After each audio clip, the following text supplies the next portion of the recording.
19 بنت يا مؤمن النهارده راحوا ضحيه بسبب لقمه العيش. 19 بنت من قريه واحده اهاليهم كانت واقفه مستنياهم عشان خاطر تدفنهم، محضرين 19 نعش.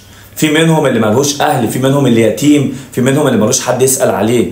كلهم ماتوا النهارده، ما بقاش منهم حد غير 3 بالعدد، ودول اصابتهم اصابه خطره.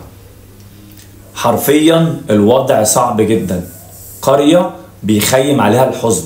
19 بنت طالعين يصرفوا على نفسيهم عشان 130 جنيه، يعني للاسف الشديد كانوا الضحيه.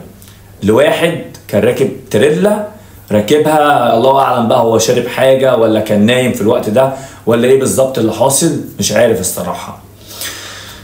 يعني الله يكون في عون قريه باكملها. قريه السنابسه ديت المفروض ان هي تابعه لمحافظه المنوفيه. بنات كانت رايحه تشتغل في مزارع العنب، بدل ما يروحوا ويرجعوا للاسف الشديد سمعوا خبرهم ان مفيش بنت فيهم على قيد الحياه.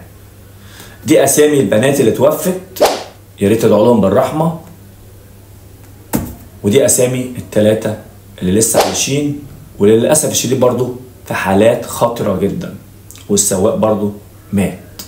العربيه اللي كانوا راكبينها الميكروباص او المشروع للاسف الشديد بقى عجينه، عشان التريلا يعني مش هرسته، لا دي يعني دشملته بوظته.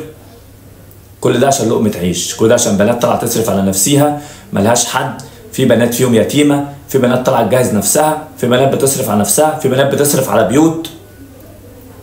كل ده حصل النهارده للاسف الشديد في قريه كامله. انا مش عارف اقول غير يعني بجد حسب الله ونعم الوكيل، لان الطريق دوت المفروض يبقى عليه مرور، المفروض يبقى فيه شد اكتر من كده.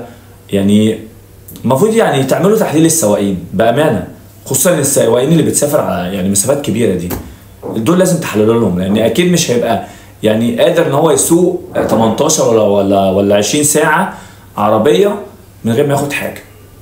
فانا طبعا انا مش بتكلم على كل السواقين، ولكن الا ما رحم ربي.